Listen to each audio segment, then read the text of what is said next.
Modou Mbaye, le candidat à l'élection de la gare routière de Touba. sëñ Modou Mbaye ñu ngi leen di ziar mu mel ni élection yooyu jamono yi am na ay coow yu bëri yum juróon ngeen jàppoon ko delloowaat ko ndax mën nga ñëw dikkal ci jafe-jafe yi nga xam ne ni amoon na ba tax ngeen dàq bis boobu. jafe-jafe yi taxoon ñu dàq élection yi mooy dafa bari loo xam ni dafa leeru doon ci fichier électoral bi loolu nag vraiment ñu ngi ciy sant préfet ci stabilité bi nga xamante ne bi yàlla dogal na mu indi ko ci dëkk bi mais aussi di ci sant bu baax xalif général des Mourides Serigne Mountakha Bassirou Mbacké bi yàlla dogalee ñu reporté ko aussi démb dajewaat nañu ci réunion bu yaatu boo xamante ni bii ñun ñeenti candidats yi ñu ngi fa woon ak préfet ak sous-préfet boog du moins ak adjoint ak représentant du xalif sëñ Moussa ak commandant corps urbain bu Touba ak commandant gendarmerie ak BMS bon ak monsieur le maire moom en personne Abdou Lahad Ka ak commission transport bu Touba ci njiital Birane Gaye waxtaan bi nag vraiment xëy na bari woon na tension trop mais finalement buñ nañu déggoo ci élection yi léegi dañu ko yóbbu ba le 5 janvier 2020 incha allah inscription yi aussi dañ koy reprendre ñi jotoon inscrire dañuy dellu siwaat ñu ko defu doon aussi dañu koy def ci condition yooyu aussi li ñu ci d'accord mooy présence physique amul yóbbante même boo amee carte jour J bu fekkee ne ñëwoo ci inscription yi pour ñu enregistrer sa carte 2018 ak sa permis de conduire doo voter donte ne tu es membre carte yi aussi li tax ñu d'accord ci 2018 bi mooy dañoo jàpp ne 2019 bii ñu nekk toujours élection Touba maanaam at mi nekk en cours en général duñ ci dem élection moo tax ñu jël 2018 bi 2018 bi aussi bi ñu ko xoolee 1080 cartes de membres moom moo ci nekkoon mais y avait des cases vides ci biir cases vides yooyu nag bi ñu ko xoolee ba génne ko léegi lépp au total mu ngi des 1068 membres yoo xamante ne bi ñoom ñoo nekk ci biir registre bi donc xam nañ ne ñëpp duñu ñëw inscrire léegi nag bala ñoo xam nombre de personnes yi nga xam ñoom ñoo am autorisation pour mën a voter loolu moom inscription bi dafa jàll mais dans l'ensemble daal am na 1068 membres yoo xamante ne bi ils ont droit de voter. mu mel ni ci élection yi avant muy am wala bu fekkee reporté wu ñu woon date bi benn candidat moo naroon dem muy Idi Ka mi nekk candidat sortant kon jamono yi mën nañ ne am na ay opposants yoo xam ne ni war na dem ak ñoom jongante ji. effectivement mais xam nga loola moom ay lu leeru doon la daal ndax li taxoon moom mu doon taf-tafee loolu moom xam na ko xam na ne daa bari lu lëndëmoon lu ñu nëbboon ci biir loo xamante ne bii gis na ne forme bi arrangé wu ko woon moo tax ñu doon taf-tafee loolu mais ñun aussi en tant qu'ay opposant li nekkoon suñu droit ak suñu rôle bi ñu waroon jouer mooy xeex contre vraiment loolu ñu bëgg bañ a am te vraiment am nañ ci réussite totale. mu mel ni nemmeeku nañu garage yu Dakar wala regroupement des chauffeurs wala jëmmi transport à Touba bari na ay jafe-jafe yoo xam ne nii mën nañ ne ñi nga xam ne ñoo ko jiite xaw nañoo dese saytu loolu en tant que candidat boo xam ne ni yéen a ngi dem élection ban programme ngeen ci prévoir. xam nga loolu man wax naa ko posé naa question boobu démb à monsieur le maire ak le sous-préfet de Ndam monsieur Mansour Diallo. nee naa leen bu ngeen gisee problème yu bari yi posé yëpp parce que suñu njiit yi nga xam ñoo fi nekk di présentement le régime actuel régime sortant bi bu fekkoon ne tey ni ñu doon doxee lépp leer na mën na am problème yi yëpp du am ndax par exemple boo xoolee 2014 bi ñuy dem élection ñu nga amoon 944 membres 2014 ba 2018 137 cartes la ñuy jaay léegi yow janvier ba décembre novembre sax boog ba novembre yéen léegi yow nga bëgg fi jaay 203 cartes xam nga ne loolu ak càcc la leeru te loolu lépp am na ci mode de sécurisation boo xamante ne bi bu fekkoon ne am na xëy na yooyu yëpp bu ñu demee ba toll fii mën na nekk lu facile loo xamante ne bii autorités yi dañuy ñëw accompagner ñu rek ñu dem facilement vers les élections ndax GIE vraiment c'est privé suñu yëfi bopp la noonu mu nekk suñu yëfi bopp nag segam lu ñu bokk la li gën lu mbooloo bokk loo ciy def dee leen woo ñuy bokk di ci waxtaan ba déggoo mais moom Idika mii fi nekkoon gis nañu ne ni mu yore woon gestion bi lu ko neex la ciy def du ci concerté wu ak kenn wala boog ñun du ci concerté ak ñun te segam lu ñu bokk la même bu fekkee ne bokkuñu ay position aussi li yoon wax mooy lu mu ciy def en tant que ay membre ndax avant être candidat il faut d'abord nga nekk membre léegi nag en tant que membre aussi ñun dañoo am droit ci di xam tout ce qui se passe ndax boo xoolee dafa li mu violé ci loi yi dafa bari ndax ci 5 ans yi nga xamante ne bii toog na ko loolu dafa violé loi bi ndax ku ne xam na ne son excellence monsieur le président de la république Macky Sall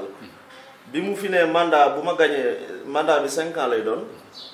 teewul dañu dem référendum bi ñu demee référendum ba wii bi gañe noo bi dañu dem conseil constitutionnel bu ne mandat bi 7 ans lay doon ndax bi ñuy dugg ci urne yi di voté mandat bi 7 ans la léegi moom Idika aussi ñun bi ñu koy fal en 2014 mandat bi ñetti at la woon benn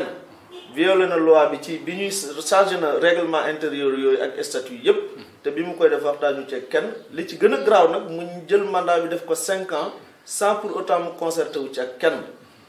bu fekkoon ne sax au moins tey bi mu demee ba 3 ans jeex dafa taxaw organiser assemblée générale extraordinaire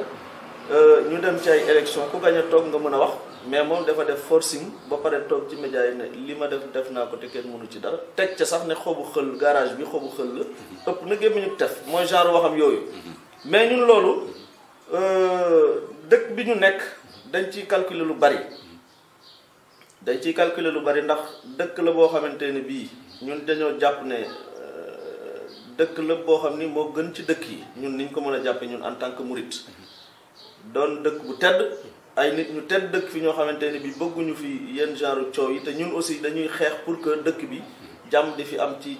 domaine bu nekk te ñun ci wàllu transport dañu am responsabilité à ce que jàmm am fi. ci wàllum gestion boobu ngeen di wax. mel ni ci wàllu gestion boobu dañ ciy taxawandi fan yi yëpp gis nañu yéen ñi nga xam ne yéen a war a xëccoog Idika li nga xam ne moo di président regroupement des chauffeurs et transporteurs de Touba yéen a ngi yëkkati ay kàddu tuuma yëkkati teg ko ci kawam mooy gestion boo xam ne nii jaarul yoon wala gestion bu luubal ba tax ngeen wax ne da ngeen ko yóbbu ci yoon loolu itam fan ngeen ci tollandi ak loolu ci mën a leeral. xam nga loolu moom il faut mu leer ci boppu ñëpp. il faut mu leer ci boppu ñëpp ci Idika bi mu ñuy présenté assemblée générale le 24 novembre bii ñu génn ne compte bi 15 700 000 francs mu ngi ci d'après bi mu ne liggéey na 400 et quelques millions di ko fere ba mu des 15 700 mu am suñu benn candidat boo xamante ne bii Mame Cheikh Diop maa ngi koy nuyu au passage ak Mortala Gaye ak mbooloo mi nga xam ñoo topp suñu ginnaaw ñoom Alassane Niass Ali Samba Diagne ak ñëpp bi ñu xoolee moom li mu présenté man bokk naa ci ñu waxoon ne est-ce que ku am xolu liggéey 400 et quelques millions di ko frais ba mu des 15 millions est-ce que am na maandu teg bàyyi fa 15 millions yi mu wax ñu dem vérifier ji effectivement bi ñu demee ci compte bi ñu ngi fa fekk 4 millions 14 073,88 ma jàpp ne loolu c'est pas normal ndax fausse déclaration ñun lañ ko mën a tuddee ñun ne ko aussi am na carte grise yu ñu gazé ci biir assemblée générale bi mu ne moom gazéwul carte grise te ku ne xam na nombre de carte grise yi mu amee te moom bu fekkee ne jël na auto regroupement yi gazé ko wax ci ay wax yu bari loolu aussi ñun dañu am droit en tant que candidat ci gëstu loolu boo xam wér na wala wérut gëstu ndax wér na wala wérut yooyu nag moo tax ñu porter Idika plainte pour que yoon indil ñu éclairage ci loolu te loolu moom dañu koy topp ñun nag wax dëgg yàlla bett nañu trop ndax confiance la ñu amoon ci moom moo tax ñu fal ko li mu frais GIE bon affaire sociale et tout je l'accepte ak ñun ñi nga xam ñun ñoo ànd ñëpp tous les autres candidats mais li gën nag boo demee booy déclarer nit ñi ne am naa lii ay li yëwét na fekk loolu nekk fa beneen bi aussi dañoo gis en général ci assemblée générale bu mu mënti doon bu amee bureau bi daanu mais ñun dañoo gis ne ba léegi moom mu ngi continuer di def ay transactions ci banque bi te renouvellement amul dem rek monsieur le maire wax na ko bi ma leen posé question ci kan mooy continuer di saytu xaalis bi parce que il n'est plus président mu ne affaire boobu dénk na ko secrétaire général regroupement bi ak le trésorier mu ànd ci ak Birane Gaye qui est le président de la commission transport de Touba. maire moo ko dénk lool. maire moo ko dénk lool mu ne wëlbatiku ne IDICA amatoo droit ci signer wala def benn acte boo xamante ne bii day acte président la parce que il est simplement candidat comme tous les autres candidats léegi nag bu loolu amee damaa jàpp ne même ba ci compte bi aussi waratul am accès di ci def ay kii te ñun dañu gis le 24 bi nga xamante ne bii ci leen def assemblée générale ci ñun relevé compte banque bi ñu yor le 25 bi y avait des transactions ci banque bi ñu jàpp ne loolu lépp ay façon la yoo xamante ne bii vraiment ñun dañoo taxaw pour jële fi loolu ndax Touba ci organisation bu mu mënti doon ñun dañu cee soxla wax dëgg yàlla ñu koy teg ci dëgg di ko teg ci yoon ci wàllu doxalin te ñun dañoo gis na ci ñoom seen gestion bii ñu yoroon li ci nekk ci ay njublang dafa bari njublang yooyu nag am na ci loo xam ni ñàkk xam mën na koo indi maanaam ñàkk xam li la yoon may ñàkk xam li nga war a def loolu mën na koo indi dem aussi ba jàpp ne xëy na dangaa bëgg a toog place yàlla xëy na yàlla ju ndaw ci ni ma ko mën a waxee pour nit ñi mën a comprendre li ma wax aussi loolu mën na ko maanaam def sa bopp buur boo xam ni yaay buur di bummil sa bopp mais loolu lépp it àdduna fii ñu toll nii moom képp ku bëgg a nopp lu fexeel teg say mbir ci yoon rawatina nag organisation yi nga xamante ne bi dañu ciy fal ay njiit kii loolu aussi man je l'ai dit clairement au sous-préfet ak le monsieur le maire bu yàlla dogalee ñu génn ci élection yi que ñun ñu gagné soit moom mu gagné ñu ndax loolu mbirum suñu borom la ay affaire u gagné nañu fexe ba bu jàllee ñu wootewaat assemblée générale ordinaire gën a waxtaanaat ci texte yi ak li nga xamante ne bii moom mooy composé tout ce qui conduit ci suñu affaire groupement bi ndax siège boo xam ne dana boo fi toogee yaay jiite transport bu Touba xëy na du lu ñu formel du lu ñu def ci këyit bind ko mais naturellement Touba ku nekk ci gare routière bi moom yow yaay kilifa ci wàllu transport ci Touba donte ne affaire gare routière bi rek la ñuy xëccoo loolu nag dafa aaju ñu tëgg ay statut ay règlement intérieur yu leer nañ yoo xamante ne bi wax dëgg yàlla kenn dootul am droit di ko jalgati ndax boo xoolee ñoom dans les 5 ans yi ñu fi def assemblée générale bu ordinaire chaque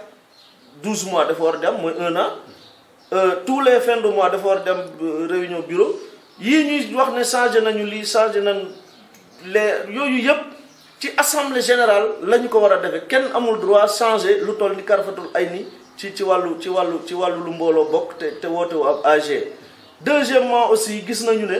ci wàllu gestion bi suñu oto yi nga xam jaay nañ ko ci regroupement bi loolu lépp ñun nan lañ fi mën a nekk ay leadership ñuy def yooyu façon défini ñu nekk ci dëkk bi sans pour autant ñu ñuy consulter mais c'est illégal jàpp na yëf yi sa yëfu bopp la rek. mais est-ce que comme ni nga ko waxee Touba dafa nekk ville spéciale boo xam ne nii kilifteef dafa am mais est-ce que lii lépp itam bi mu amee wala bi ngeen ko nemmee ko fexe ngeen ba xalif général des mourides yëg ko. non xam nga man de ma part personnelle. bi muy def 5 ans yi. bi mu ko annoncé loolu ñun xeexoon nañ ci ba boobu sëñ Sidi Mokhtar moo fi nekkoon yàlla dolli ay leeram. te taas ñu ci barkeem. demoon na ba jox ci sëñ Bassirou Abdou Khadre Mbacké ndigal ci nañu organiser affaire bi teg ko ci yoon. sëñ Bass woo ma man maag mbooloo mi ñu àndal ñëpp nañu yabal naa leen ci sous-préfet boobu Modou Mbacké Fall moo fi nekkoon. bi ñu demee ci moom mu xamal ñu ne sëñ Bass woo na ma mais man li ma leen mën a wax ci lu gën a gudd wala lu gën a gàtt mooy allez vous porter plainte IDICA. man nag wax dëgg yàlla bu ñu demee bu borom dëkk bi joxe ndigal sëñ Bass wax loolu. ñu ñëw ci sous-préfet bi mu wax loolu man boobu laa ne sama gars yi wax dëgg yàlla bala maa porter ji plainte damay dem ci sëñ Bass bi ma demee ci sëñ Bass xool xëy na loolu moom duma ko leeral. man moom wax dëgg yàlla ca laa bàyyi 5 ans yi dem. cette fois-ci nag moom borom dëkk bi ci boppam ci information yi ma am xaw ma wér na xaw ma wérul waaye moom ci lii moom bi ci coow amee dene lépp a ngi ci loxoy sous-préfet te effectivement man fin bi mujj naa dem ba am ci lu wér parce que son représentant hier il était sur place nee na sëriñ bi li mu ci bëgg mooy lépp nañu ko teg ci yoon nañu ko teg ci dëgg nañu ko teg ci yoon. mu mel ni wax nañ ko léegi jamono yi yéen a ngi dëgmal ay jongante xam naa mooy doon laaj mu mujj bi ñeel regroupement des chauffeurs et transporteurs de Touba mel ni dëkk bi itam bëri na jafe-jafe ci wàllum transport moo xam comportement yi ci Mbacké Touba yi taxi yi tata yi oto yi nekk fii bëri oto yu bëri nekk fii amuñu këyit yeneen oto Touba daal nekk benn dëkk boo xam ne nii vraiment gis nañ ne organisation bi ci côté transport xaw na des loolu bu ngeen toogee lan ngeen ban taxawaay ngeen ci fas yéene def. xam nga boo gisee li tax njiit am solo. njiit boo gisee li tax moom solo mooy question bi nga laaj question bu am importance la. c'est-à-dire boo nekkee njiit dangaa war di xool d'abord dëkk bi lii seen yitte nan la ñuy def ba dëkk bi gën a taaru ci wàllu transport. ndax Touba moom dëkk la bu ñu defar ba pare mais nag bu ñu la falee yow en tant que président nanga ni waroon na fekk moom ay centre yoo xamante ne bi dañ fay yokk xam-xam ci wàllu képp koo xamante ne bi yaa ngi yëngu ci métier mi ñu koy wax renforcement de capacité. waroon na aussi am très sincèrement ay genre commission yoo xamante ne bi dañ koy décentraliser partout ci dëkk bi ci di waxtaan di concerté wu ci li ñu bokk. ak it nan la ñuy def ba mu jag mais loolu aussi mairie bi di commission transport dañ ci am responsabilité mais ñoom boo xoolee man xaw ma ñoom commission transport bi man xaw ma luy seen liggéey man xaw ma ko waxuma liggéey ñu demee xaw ma man lan mooy seen liggéey ndax damaa jàpp ne dëkk bu toll ni Touba ci domaine transport waroon nan lu mu néew ñoom waa conseil bi chaque 6 mois wala chaque 1 an ñu dajale famille transport xool fan la problème bi nekk def genre lël boo xamante ne bi dañ ciy waxtaan même si c'était 2 ou 3 jours ñu mën a au moins ñu xaw a ubbi tuuti ay éclairage ci bopp nit ñi lu ciy jafe-jafe ñu teg ko jéem a xool ay solution nu ñu def ba mën a avancer mais gis nañ ne ñoom man waxuma liggéeyu ñu nag waaye man xaw ma man luy seen liggéey man xaw ma ko loolu aussi il est temps vraiment ci ñu fi jóge mais loolu lépp bu fekkoon ne am na njiit lu baax boo xam ne tey day respecter réunion yi chaque fin de mois tous les 3 mois aussi ñu woote benn comité directeur chaque 1 an nga def sa assemblée générale ordinaire présenter say bilan rapport yooyu boo ko bindee dugal ko mairie secrétariat ñu defal la sa décharge je pense que avec tout ça tey boo concerté woon ak commission transport ndax da leen di faciliter ñoom fan la ñuy jaar mais yow mu jiitu boo teguwul ci yoon aussi pour ñu organiser la ça devient vraiment beaucoup de problèmes. xam naa sa kàddu yu mujj ñu door a tëj. sama kàddu yu mujj mooy vraiment di sant ñëpp di gërëm ñëpp te di leen xamal ne élection yi jàpp nañu ko le 5 janvier 2020 inscription yi suba le 6 lay commencé incha allah ba le 29 entre le 29 ba le 5 ci la ñuy xool càmbaraat fii sa yi xool ndax y a des doublons ou pas. ainsi de suite loolu moom liggéey yoon la ñoom dinañ ci def mais en tout cas am nañu accord sur tous les plans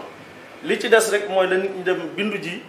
bu élection yi jotee aussi ñu sanctionner IDICA pour que vraiment transport bu Touba mën a gën a am beneen xar kanam bu yees boo xamante ne bi wax dëgg yàlla dinañ fexe ba clients yi mën a am satisfaction totale sëriñ bi aussi dina mu am ci satisfaction totale mais ñun ñi nga xam ñooy les acteurs yi ci nekk aussi que les apprentis les coxeurs les transporteurs ainsi de suite aussi vraiment ñëpp mën ci am satisfaction totale quoi. Je vous remercie vraiment vous aussi les journalistes.